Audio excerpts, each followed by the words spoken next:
Celui qui nous a fermis avec vous en Christ et qui nous a oints, c'est Dieu. 2 Corinthiens 21. Je crois que l'apôtre fait allusion ici à lui-même, à Sylvain et à Timothée, mais il ne laisse pas les Corinthiens en arrière, car ils sont au bénéfice de la même onction, tout comme lui-même et ses compagnons de travail. Il serait bon que nous puissions nous attarder un peu ici pour voir comment cette seconde épître aux Corinthiens rend la chose possible. La première lettre est corrective, la seconde est constructive. Dans la première, l'apôtre Paul s'emploie à renverser de fausses notions, et c'était nécessaire. Dans la seconde, il reconstruit. À Corinthe, le Seigneur n'avait pas toute la place qui aurait dû lui revenir. La première lettre représente de la part de l'apôtre un effort de mise au point. La seconde, au contraire, nous met en présence d'une église qui a mis bon ordre à ses affaires et qui peut en conséquence recevoir une mission. C'est le service, vous ne l'ignorez pas, qui transparaît au travers de cette deuxième épître. C'est pourquoi, ayant ce ministère, ce seul mot est la clé de tout l'épître. C'est pourquoi, ayant ce ministère, selon la miséricorde qui nous a été faite, nous ne perdons pas courage, nous rejetons les choses honteuses qui se font en secret, nous portons ce trésor dans des vases de terre. Notre ministère, c'est de manifester Christ dont Dieu a fait rayonner la gloire au-dedans de nos cœurs, détruisant ainsi le travail ténébreux de l'adversaire, nous mettant à l'abri de celui qui aveugle l'intelligence des incrédules. Cette deuxième épître fait intervenir le ministère et en vue de ce ministère, la question de l'onction à sa place toute marquée au chapitre 1er. Mais l'onction est en relation étroite d'une part avec la vocation et d'autre part avec l'action, l'activité qui en découle. Dieu cherche à fixer notre attention.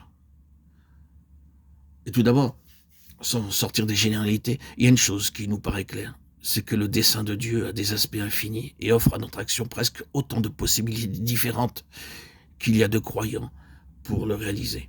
Le plan de Dieu peut exiger de celui-ci qu'il travaille dans une fabrique, de celui-là qu'il reste à son atelier, de cet autre qu'il enseigne à l'école, d'un autre encore qu'il consacre tout son temps au ministère de la parole,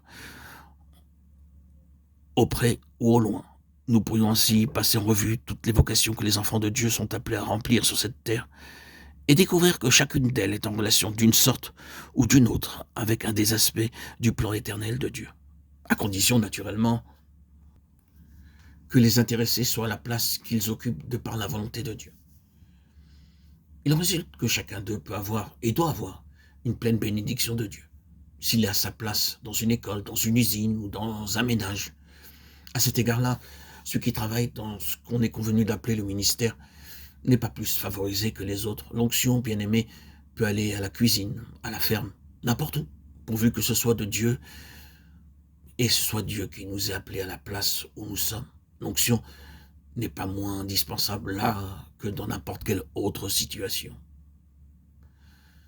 N'est-il pas réconfortant de savoir que quelle que soit la tâche qui nous est dévolue dans la maison de Dieu, il y a une onction qui nous est assurée pour cette tâche-là, précisément. La parole de Dieu fait ressortir la chose très clairement. Instituteur, ouvrier, domestique. C'est précisément cette diversité dans l'onction divine qui fait de la maison de Dieu un ensemble complet et coordonne le fonctionnement de ses différents ministères. Il est très important, cela va de soi, que nous soyons à notre place par la volonté de Dieu. Et à cet égard, j'ai le sentiment que nous avons grand besoin à l'heure actuelle d'être plus prudents et de ne rien entreprendre sans avoir mûri la chose devant Dieu et avoir acquis la certitude que c'est lui qui nous ouvre le chemin. C'est nécessaire parce que si c'est Dieu qui nous appelle, il y a une onction qui nous est réservée pour ce travail. Et l'œuvre de Dieu tout entière est solidaire de l'attitude que nous prenons.